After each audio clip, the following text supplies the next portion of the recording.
Hello good morning Odisha. आज 17 मार्च मंगलवार आज किसी गुरुत्वपूर्ण खबर पर नजर पकईवा। नंबर 1 आरसीबी फैंस को पाई गुड न्यूज। आईपीएल 2024 पूर्व सरकार कले बड़ घोषणा। 2024 आईपीएल सीजन पूर्व रॉयल चैलेंजर्स बेंगलुरु आरसीबी पाई एक बड़ खुशी खबर सामना को आसी।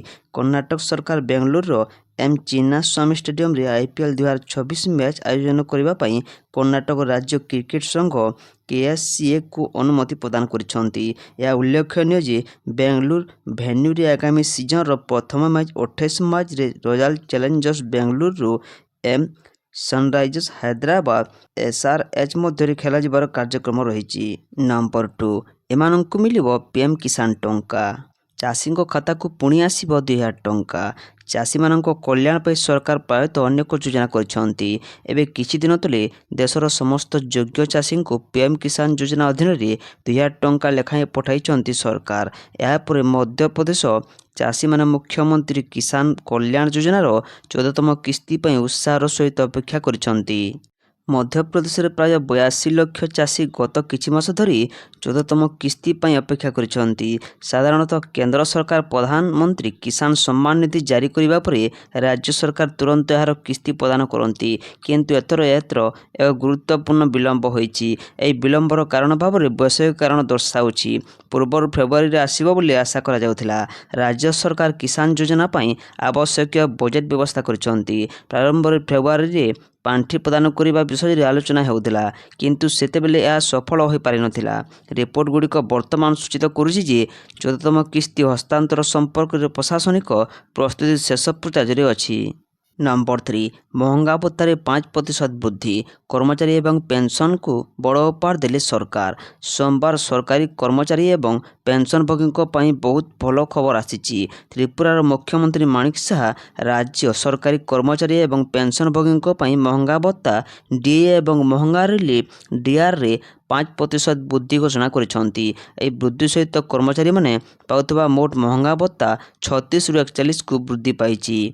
त्रिपुरा अर्थमंत्री प्रणजीत सिंह राय तांको बजेट भाषण शेष करने किछि समय पर मुख्यमंत्री माणिक शाह घोषणा कले जे महंगा भत्ता एवं महंगा रिलीफ रे नूतन वृद्धि सरकारी कर्मचारी एवं पेंशनभोगी 1 एप्रिल 2024 रु लागू हेबो। नंबर 4 गाँ को गड़ुनी बेसरकारी बस सह पाल्टिछि मुख्यमंत्री बस सेवा। जिलार अनेक दुर्गम गाँ को गड़ुछि बेसरकारी बस। एबे सब गाँ को मुख्यमंत्री बस सेवा बस चलिबा सह अर्थनैतिक प्रगति शिक्षा स्वास्थ्य आदि प्रमुख साहा पाल्टिछि। जिलार 10टी ब्लॉक रे 38टी रूट रे बस चलुछि। प्रत्येक दिन 10 रु 12 हजार छात्र छात्री महिला दिन मंजूरिया चाषी गाँ व्यवसायी आदि यार लाभ उठाउछंती। वर्तमान जिलार 10टी ब्लॉक रे 38टी बस रूट सफलतार सहित चालुअछि। यह बादे आउ 2टी नुआ बस संरक्षित करि रखा जाइछि। रायघर ब्लॉक रे सर्वाधिक 60टी बस चालुछि। कोसागुमुड़ा और उमरकोट ब्लॉक रे 5टी लेखाएं, नवरंगपुर पापड़ाहांडी और झरीगाँ ब्लॉक रे 4टी लेखाएं चली। डाबुगाँ ब्लॉक रे 3टी और नंदहांडी तेंतुलीखुंटी चंदाहांडी ब्लॉक रे 2टी लेखाएं एभली 38टी बस चलिबा सह ब्लॉक विभिन्न गाँ सह पंचायत ब्लॉक एवं जिला सदर मुख्यालय सहित संयोग करुछि। नंबर 5 वर्षार संभावना। 22 तारिख जाए राज्यर किछि स्थान में हालुकार मध्यम धरणर वर्षार संभावना। आगामी 5 दिन जाए तातीरु सामान्य आश्वस्ति मिलिबो। दिनर तापमात्रा 3 रु 5 डिग्री कम रहिबो। 22 तारिख जाए राज्यर किछि स्थान में हालुकार मध्यम धरणर वर्षा हेबार संभावना रही। आज उपकूल ओडिशा समेत मयूरभंज केन्दुझर अनुगुल ढेंकानाल सुंदरगढ़ झारसुगुड़ार गोटे किंबा 2टी स्थान में हालुकार मध्यम धरणर वर्षा सह घड़घड़ी हेबार संभावना रही। मयूरभंज जिला पाई ऑरेंज वार्निंग जारी होईछि। 50 रु 60 किलोमीटर बेगर पवन बहिबा सह घड़घड़ी और कुआपथर वर्षार संभावना रही। सेहीपरि सुंदरगढ़ केन्दुझर बालेश्वर भद्रक पुरी रायगड़ा कोरापुट मालकानगिरी खोर्धा नयागढ़ गंजाम और गजपति जिलार किछि स्थान में घड़घड़ी सह वज्रपात हेबार संभावना रही। आसंता 22 तारिख जाए राज्यर पाग एपरि रहिबो बोली पाणीपाग विभाग पूर्वानुमान करिछि। नंबर 6 एयर इंडिया कर्मचारी को महंगा पड़ो फ्री टिकेट जालियाती। 4000 कर्मचारी को नोटिस। एयर इंडिया एक बड़ धरण जालियाती सामना को आसी, जहां चर्चा जोर धरी। एयरलाइन एक कर्मचारी फ्री टिकेट ପିଲିସିର ବ୍ୟାପକ ଦୁରୁପଯୋଗ କରିଥିବା ପର୍ଦ୍ଦାଫାଶ ହୋଇଛି। କମ୍ପାନୀର ଶତାଧିକ କର୍ମଚାରୀ ବାହାର ଲୋକଙ୍କୁ ନିଜର ସମ୍ପର୍କୀୟ ସଜାଇ ବର୍ଷକୁ ମିଳୁଥିବା ମାଗଣା ବିମାନ ଟିକେଟକୁ ବିକ୍ରି କରିଦେଇଛନ୍ତି। ଟାଟା ଗ୍ରୁପ୍ ନିୟନ୍ତ୍ରଣରେ ଥିବା ଏୟାର ଇଣ୍ଡିଆ ଏହି ଘଟଣାର ତଦନ୍ତ କରିବା ପରେ ଏବେ ଦୋଷୀ କର୍ମଚାରୀଙ୍କ ବିରୋଧରେ କଠୋର ଆଭିମୁଖ୍ୟ ଗ୍ରହଣ କରିଛି। ଏୟାର ଇଣ୍ଡିଆର କର୍ମଚାରୀଙ୍କୁ ELT ପଲିଟିରେ ବାର୍ଷିକ 14ଟି ମାଗଣା ଟିକେଟ୍ ମିଳିଥାଏ। ଏହି ମାଗଣା ଟିକେଟ୍ ଏୟାର ଇଣ୍ଡିଆର କର୍ମଚାରୀ ନିଜେ କିମ୍ବା ସେମାନଙ୍କ ପରିବାର ସଦସ୍ୟ, ବାପା ମା, ସ୍ୱାମୀ କିମ୍ବା ସ୍ତ୍ରୀଙ୍କ ପାଇଁ ବ୍ୟବହାର କରାଯାଇପାରିବ। ନମ୍ବର 7 କଟକ SCB ଅଗ୍ନିକାଣ୍ଡ ଘଟଣା। ମୁଖ୍ୟମନ୍ତ୍ରୀଙ୍କ ସହ କଥା ହେଲେ ପ୍ରଧାନମନ୍ତ୍ରୀ। କଟକ ମେଡିକାଲରେ ଭୟାବହ ଅଗ୍ନିକାଣ୍ଡରେ ଯାଇଛି 10 ଜଣଙ୍କ ଜୀବନ। ଅଗ୍ନିକାଣ୍ଡରେ ଅନେକ ଗୁରୁତର ହୋଇଥିବା ସୂଚନା ରହିଛି। ତେବେ ସେମାନଙ୍କର ଚିକିତ୍ସା ଜାରି ରହିଛି। ମୃତ୍ୟୁ ସଂଖ୍ୟା ଆହୁରି ବଢ଼ିବା ଆଶଙ୍କା କରାଯାଉଛି। କଟକ SCB ଅଗ୍ନିକାଣ୍ଡ ଘଟଣାକୁ ନେଇ ମୋହନ ମାଝୀଙ୍କ ସହ କଥା ହେଲେ ନରେନ୍ଦ୍ର ମୋଦି। ପ୍ରତ୍ୟେକଙ୍କ ମୃତକଙ୍କ ନିକଟ ସମ୍ପର୍କୀୟଙ୍କୁ PMNRFରୁ 2 ଲକ୍ଷ ଟଙ୍କାର ଅନୁକମ୍ପାମୂଳକ ସହାୟତା ପ୍ରଦାନ କରାଯିବ। ଆହତମାନଙ୍କୁ 50,000 ଟଙ୍କା ଦିଆଯିବ ବୋଲି ପ୍ରଧାନମନ୍ତ୍ରୀ ଘୋଷଣା କରିଛନ୍ତି। ସୋସିଆଲ ମିଡ଼ିଆ ଏକ୍ସରେ ସୂଚନା ଦେଲେ ମୁଖ୍ୟମନ୍ତ୍ରୀ। SCB ମେଡିକାଲ କଲେଜରେ ଘଟିଥିବା ଅଭାବନୀୟ ଦୁର୍ଘଟଣା ସମ୍ପର୍କରେ ମୁଖ୍ୟମନ୍ତ୍ରୀଙ୍କ ସହ ବିସ୍ତୃତ ଆଲୋଚନା କରିଛନ୍ତି ପ୍ରଧାନମନ୍ତ୍ରୀ।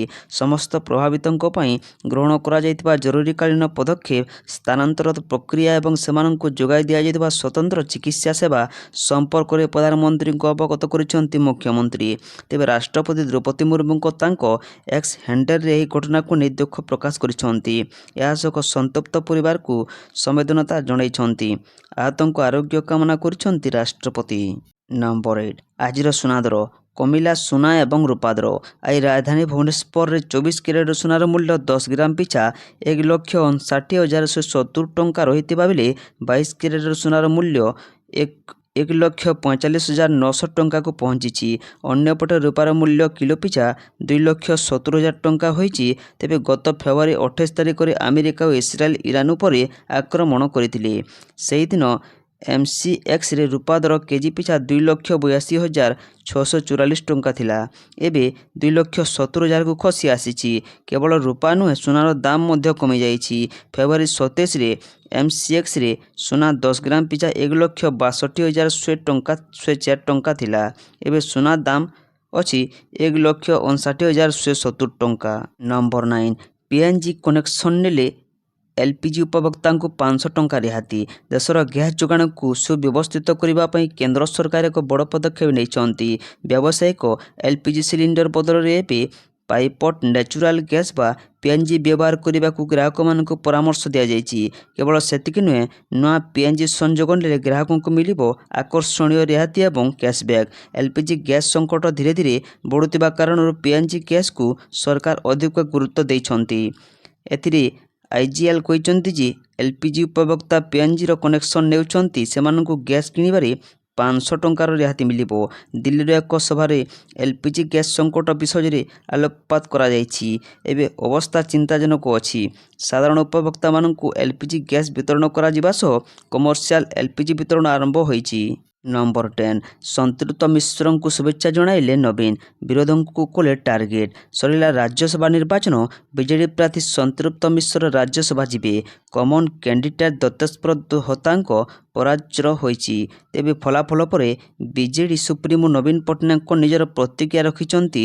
ବିଜେଡି ପ୍ରାର୍ଥୀ ସନ୍ତୃପ୍ତ ମିଶ୍ରଙ୍କୁ ଶୁଭେଚ୍ଛା ଜଣାଇଛନ୍ତି ନବୀନ। ଏହା ସହ ଦତ୍ତେଶ୍ୱର ହୋତାଙ୍କୁ ସାଧୁବାଦ ଜଣାଇଛନ୍ତି। କହିଛନ୍ତି କି ସେ ଆଦର୍ଶ ଏବଂ ନିଷ୍ଠାର ସହ ନିର୍ବାଚନ ଲଢ଼ିଛନ୍ତି। କୁଚକ୍ରୀ ନେତାଙ୍କ ପାଇଁ ଫଳ ଆମ ସପକ୍ଷରେ ଗଲାଣି। ସେପଟେ ରାଜ୍ୟସଭାର ଚତୁର୍ଥ ଆସନରେ ବିଜୟୀ ହୋଇଛନ୍ତି ଦିଲ୍ଲୀପ ରାୟ। ରାଜ୍ୟସଭା ନିର୍ବାଚନରେ ବାଜି ମାରିଲେ ବିଜେପିର ମନମୋହନ ସାମଲ, ସୁଜିତ କୁମାର, ବିଜେଡିର ସନ୍ତୃପ୍ତ ମିଶ୍ର ଏବଂ ସ୍ୱାଧୀନ ପ୍ରାର୍ଥୀ ଦିଲ୍ଲୀପ ରାୟ। କଂଗ୍ରେସ ଓ ବିଜେଡି ମିଳିତ ପ୍ରାର୍ଥୀ ଦତ୍ତେଶ୍ୱର ହୋତା ଦିଲ୍ଲୀପଙ୍କଠାରୁ ପରାଜିତ ହୋଇଛନ୍ତି। ପ୍ରଥମ ପସନ୍ଦ ଭୋଟରେ ମନମୋହନ ସାମଲ 35, ସୁଜିତ କୁମାର 35 ଓ ସନ୍ତୃପ୍ତ ମିଶ୍ର 31 ଖଣ୍ଡ ଭୋଟ ମିଳିଥିଲା। ପ୍ରଥମ ପସନ୍ଦ ଭୋଟରେ ବିଜେପିର ମନମୋହନ, ସୁଜିତ ଓ ବିଜେଡିର ସନ୍ତୃପ୍ତ ବିଜୟୀ ହୋଇଥିଲେ। ନମ୍ବର 11 IPL 2024 ଅଧିନାୟକ ତାଲିକା 24 ବର୍ଷୀୟ ଖେଳାଳିଙ୍କୁ ଅଧିନାୟକତ୍ୱ ଦେଲା ଏହି ଦଳ। IPL 2024 ମାର୍ଚ୍ଚ 28 ତାରିଖରୁ ଆରମ୍ଭ ହେବାକୁ ଯାଉଛି। ଏହି season defending champion royal challengers Bengaluru ମଧ୍ୟରେ ଏକ ମ୍ୟାଚ୍ ସହିତ ଆରମ୍ଭ ହେବ। ଭାରତୀୟ କ୍ରିକେଟ ନିୟନ୍ତ୍ରଣ ବୋର୍ଡ BCCI ଏପର୍ଯ୍ୟନ୍ତ କେବଳ 20 ମ୍ୟାଚ୍ ପାଇଁ କାର୍ଯ୍ୟସୂଚୀ ପ୍ରକାଶ କରିଛି, ଯେଉଁଥିରେ କିଛି ବ୍ଲକବଷ୍ଟର ମ୍ୟାଚ୍ ଅନ୍ତର୍ଭୁକ୍ତ। ଗତ ବର୍ଷର ମିନି ନିଲାମ ପରେ ଅନେକ ଦଳ ସେମାନଙ୍କ ଦଳରେ ବଡ଼ ପରିବର୍ତ୍ତନ କରିଛନ୍ତି। ଗୋଟିଏ ଦଳ ନିଜର ଅଧିନାୟକ ମଧ୍ୟ ପରିବର୍ତ୍ତନ କରିଛି। ନମ୍ବର 12 ଶେଷ ହେଲା ଯୁଦ୍ଧ, ପ୍ରଥମ ପାଇଁ ଇରାନ ନେଇଛି ଏହି ପ୍ରମୁଖ ପଦକ୍ଷେପ। ଅକାମ ହୋଇଗଲାଣି ଇସ୍ରାଏଲର ପ୍ରତିରକ୍ଷା ବ୍ୟବସ୍ଥା। ଇରାନ ଇସ୍ରାଏଲ ବିବାଦ ଆରମ୍ଭ ହେବାର 15 ଦିନରୁ ଅଧିକ ସମୟ ବିତିଗଲାଣି। ଏହା ମଧ୍ୟରେ ରିପୋର୍ଟ ଆସିଛି ଯେ ଇରାନର IRGC ଏକ ସମ୍ପ୍ରତି ଆକ୍ରମଣ ସମୟରେ ଇସ୍ରାଏଲ ଉପରେ ଏହାର ସେଜିଲ୍ କ୍ଷେପଣାସ୍ତ୍ର ନିକ୍ଷେପ କରିଛି। ଉଲ୍ଲେଖନୀୟ ଯେ ଏହି କ୍ଷେପଣାସ୍ତ୍ରକୁ ଡେଟ୍ ମିସାଇଲ୍ ମଧ୍ୟ କୁହାଯାଏ। ଯୁଦ୍ଧ କ୍ଷେତ୍ରରେ ଏକ ଦ ଡ୍ୟାନ୍ସିଂ ମିସାଇଲ୍ ନାମରେ ପ୍ରସିଦ୍ଧ ହାସଲ କରିଛି। ପ୍ରକୃତରେ ଏହି କ୍ଷେପଣାସ୍ତ୍ର ଉଚ୍ଚ ଉଚ୍ଚତାରେ ଗତି କରିବାକୁ ସକ୍ଷମ ଏବଂ ଆଇରନ୍ ଡୋମ୍ ଭଳି ପ୍ରତିରକ୍ଷା ପ୍ରଣାଳୀକୁ ମଧ୍ୟ ଏଡ଼ାଇ ଦେଇପାରେ। ଗଣମାଧ୍ୟମ ରିପୋର୍ଟ ଅନୁସାରେ IRGC ଦାବି କରିଛି ଯେ ଏହି କ୍ଷେପଣାସ୍ତ୍ର ମାତ୍ର 7 ମିନିଟ୍ ମଧ୍ୟରେ ତେଲ ଅଲିଭ୍ ଉପରେ ଆକ୍ରମଣ କରିପାରିବ। ଏହା ଉଲ୍ଲେଖନୀୟ ଯେ ଆଇରନ୍ ଡୋମ୍ ହେଉଛି ଇସ୍ରାଏଲର ଅତ୍ୟନ୍ତ ପ୍ରସିଦ୍ଧ ଏବଂ ପ୍ରଭାବଶାଳୀ ବାୟୁ ପ୍ରତିରକ୍ଷା ପ୍ରଣାଳୀ। ଏହା ମୁଖ୍ୟତଃ ସ୍ୱଳ୍ପ ଦୂରଗାମୀ ରକେଟ୍, ମୋର୍ଟାର ସେଲ୍, ତୋପ ରାଉଣ୍ଡ ଏବଂ ଡ୍ରୋନ୍ ବାୟୁରେ ଥିବା ସମୟରେ ସେମାନଙ୍କୁ ଅଟକାଇବା ଏବଂ ଖସାଇ ଦେବା ପାଇଁ ଡିଜାଇନ୍ କରାଯାଇଛି, ଯାହାଫଳରେ ସେମାନଙ୍କୁ ଜନବସତି ଅଞ୍ଚଳରେ ଅବତରଣ କରିବାକୁ ରୋକିଥାଏ। ନମ୍ବର 13 ଜିଲ୍ଲାରେ LPG ସିଲିଣ୍ଡର ଯୋଗାଣ ସ୍ଥିତି ସମୀକ୍ଷା କଲେ ଜିଲ୍ଲାପାଳ। ଜିଲ୍ଲାରେ LPG ଗ୍ୟାସ୍ ବିତରଣ ଥିବା ସମସ୍ୟା ଏବଂ LPG ସିଲିଣ୍ଡର ସ୍ଥିତିର ସମୀକ୍ଷା କରିଛନ୍ତି ଜିଲ୍ଲାପାଳ ଶ୍ରୀ ଅମ୍ବର କୁମାର କର। ଜିଲ୍ଲାପାଳଙ୍କ ସମ୍ମିଳନୀ କକ୍ଷରେ ଏହି ସମୀକ୍ଷା ବୈଠକ ଆୟୋଜିତ ହୋଇଥିଲା। ଯାଜପୁର ଜିଲ୍ଲାରେ ପ୍ରାୟତଃ 3,77,000ରୁ ଅଧିକ ଉପଭୋକ୍ତା ଅଛନ୍ତି। LPG ସିଲିଣ୍ଡର ବିତରଣ ଯେପରି ସୁରୁଖୁରୁରେ ହୋଇପାରିବ ସେ ନେଇ ଜିଲ୍ଲାପାଳ ଶ୍ରୀ କର ବିଭାଗୀୟ ଅଧିକାରୀଙ୍କ ସହ ଗ୍ୟାସ୍ ବିତରକମାନଙ୍କ ସହ ଆଲୋଚନା କରିଥିଲେ। ନମ୍ବର 14 ମାର୍ଚ୍ଚ 17ରୁ RTI ନାମଲେଖା ଆରମ୍ଭ। ପ୍ରଥମ ପର୍ଯ୍ୟାୟରେ 70,370 ଜଣ ଛାତ୍ରଛାତ୍ରୀ ଚୟନ। ଶିକ୍ଷା ଅଧିକାର ଆଇନ 2009 ଅନ୍ତର୍ଗତ ଧାରା 12(1) ଅନୁଯାୟୀ ଆର୍ଥିକ ଅନଗ୍ରସର ଶ୍ରେଣୀ ପିଲାମାନଙ୍କୁ ବେସରକାରୀ ବିଦ୍ୟାଳୟଗୁଡ଼ିକରେ ପ୍ରବେଶ ସ୍ତରରେ ନିଃଶୁଳ୍କ ଶିକ୍ଷା ପ୍ରଦାନ ନିମନ୍ତେ ବ୍ୟବସ୍ଥା କରାଯାଉଛି। ତେବେ ଚଳିତ ଶିକ୍ଷାବର୍ଷ ପାଇଁ ପ୍ରଥମ ପର୍ଯ୍ୟାୟ ନିମନ୍ତେ ଫେବୃଆରୀ 10 ତାରିଖରୁ ଆରମ୍ଭ କରି ମାର୍ଚ୍ଚ 10 ତାରିଖ ପର୍ଯ୍ୟନ୍ତ ଛାତ୍ରଛାତ୍ରୀମାନେ ପାରଦର୍ଶୀ ପୋର୍ଟାଲ ମାଧ୍ୟମରେ ଆବେଦନ କରିଥିଲେ। 4,438 ବେସରକାରୀ ବିଦ୍ୟାଳୟଗୁଡ଼ିକରେ 54,355 ସିଟ୍ ପାଇଁ ସମୁଦାୟ 44,777 ଅନଲାଇନ୍ ଆବେଦନ ଗ୍ରହଣ କରାଯାଇଥିଲା ଏବଂ ଏହା ମଧ୍ୟରୁ ବ୍ଲକ ଶିକ୍ଷା ଅଧିକାରୀମାନେ ମୂଳ ପ୍ରମାଣପତ୍ର ଯାଞ୍ଚ କରି 35,800 ଆବେଦନ ପତ୍ରକୁ ଯୋଗ୍ୟ ବିବେଚିତ କରିଥିଲେ। ନମ୍ବର 15 ମୁଖ୍ୟ ଶାସନ ସଚିବଙ୍କ ଅଧ୍ୟକ୍ଷତାରେ ରଥଯାତ୍ରା 2026 ସମ୍ପର୍କିତ 3 ବୈଠକ ଅନୁଷ୍ଠିତ। ପୂର୍ବ ବୈଠକର ନିଷ୍ପତ୍ତି, କାର୍ଯ୍ୟକାରିତା ଓ ପ୍ରସ୍ତୁତି ଅଗ୍ରଗତି ସମୀକ୍ଷା। ଆଗାମୀ ଜୁନ୍ ମାସରେ ଶ୍ରୀ ଜଗନ୍ନାଥଙ୍କ ରଥଯାତ୍ରାକୁ ଦୃଷ୍ଟିରେ ରଖି ପ୍ରସ୍ତୁତି ଅଗ୍ରଗତି ସମ୍ପର୍କରେ ମୁଖ୍ୟ ଶାସନ ସଚିବ ଶ୍ରୀମତୀ ଅନୁ ଗର୍ଗଙ୍କ ଅଧ୍ୟକ୍ଷତାରେ 3 ବୈଠକ ଆଜି ସନ୍ଧ୍ୟାରେ ଲୋକସେବା ଭବନସ୍ଥିତ ସମ୍ମିଳନୀ ଅନୁଷ୍ଠିତ ହୋଇଯାଇଛି। ଚଳିତ ବର୍ଷ ରଥଯାତ୍ରା ପ୍ରସ୍ତୁତି ସମ୍ପର୍କରେ ଆଗୁଆ ପଦକ୍ଷେପ ନେବାକୁ ଗତ ଜାନୁଆରୀ ମାସ 13 ତାରିଖରେ ପ୍ରଥମ ବୈଠକ ଓ ଫେବୃଆରୀ 17 ତାରିଖରେ 2 ବୈଠକ ଅନୁଷ୍ଠିତ ହୋଇଥିଲା।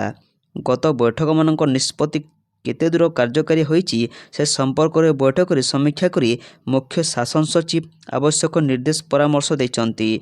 ନମ୍ବର 16 କଟକ SCB ମେଡିକାଲ କଲେଜରେ ଅଗ୍ନିକାଣ୍ଡ ଘଟଣାରେ ଗଭୀର ଦୁଃଖ ପ୍ରକାଶ କରିଛନ୍ତି ବିରୋଧୀ ଦଳ ନେତା ନବୀନ ପଟ୍ଟନାୟକ। ଶୋକ ସନ୍ତପ୍ତ ପରିବାରଙ୍କୁ ସମବେଦନା ଜଣାଇଛନ୍ତି ନବୀନ। ଗୁରୁତର ଆହତଙ୍କ ଆରୋଗ୍ୟ କାମନା କରିବା ସହ ସେମାନଙ୍କ ସର୍ବୋତ୍ତମ ଚିକିତ୍ସା ପାଇଁ ସେ ଦାବି କରିଛନ୍ତି।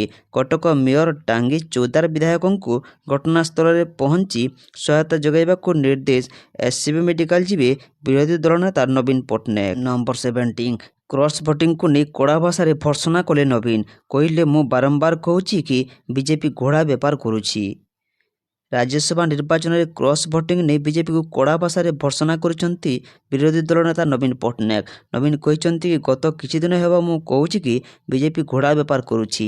ବିଜେଡି ବିଧାୟକ ଦଳର ସମର୍ଥନ ପ୍ରାର୍ଥୀଙ୍କୁ ଭୋଟ ନ ଦେବା ନେଇ କହିଲେ।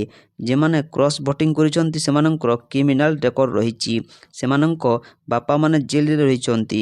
गतकाली बीजेपी विधायकଙ୍କୁ पारादीपरे रखाଯାଇଥିଲା। नवीन कहिसंती कि बीजेडी राज्यर गणतांत्रिक अधिकार और अर्थनैतिक विकास ପାଇଁ लड़ाई କରିଛି କରୁଥିବ। नंबर 18 एससीबी मेडिकल अग्निकांड घटन राष्ट्रपति प्रधानमंत्री शोक प्रकाश। कटक एससीबी मेडिकल रे घटिथिबा अग्निकांड घटन राष्ट्रपति और प्रधानमंत्री शोक प्रकाश करिसंती। राष्ट्रपति द्रौपदी मुर्मू निजर एक्स अकाउंट जरिए पोस्ट करी संवेदना जणाइछंती। से लिखिछंती शोक संतप्त परिवार वर्गों प्रति तांकर गभीर संवेदनता एवं आहत मानक शीघ्र आरोग्य पई प्रार्थना करिछंती। ए दुर्घटना रे से मर्माहत थिबा लिखिछंती। नंबर 19 बढ़िला सीपीटी परीक्षा आवेदन पर समय सीमा। आवेदन समय सीमा को मार्च 8 तारिख पर्यंत वृद्धि करा जायछि। एने उच्च शिक्षा विभाग पक्षर सूचना दिया जायछि।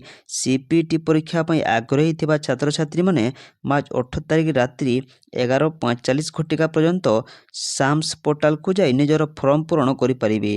पूर्व निर्धारित होइतिबा समय सीमा अनुसार सीपीटी परीक्षा आवेदन पर मार्च 15 तारिख शेष तारिख रहितिला। किंतु छात्र छात्री मानक बृहत्तर स्वार्थ भविष्यत को दृष्टि रखी आवेदन समय सीमा को वृद्धि करने निमंते उच्च शिक्षा विभाग पक्षर निष्पत्ति निया जायछि।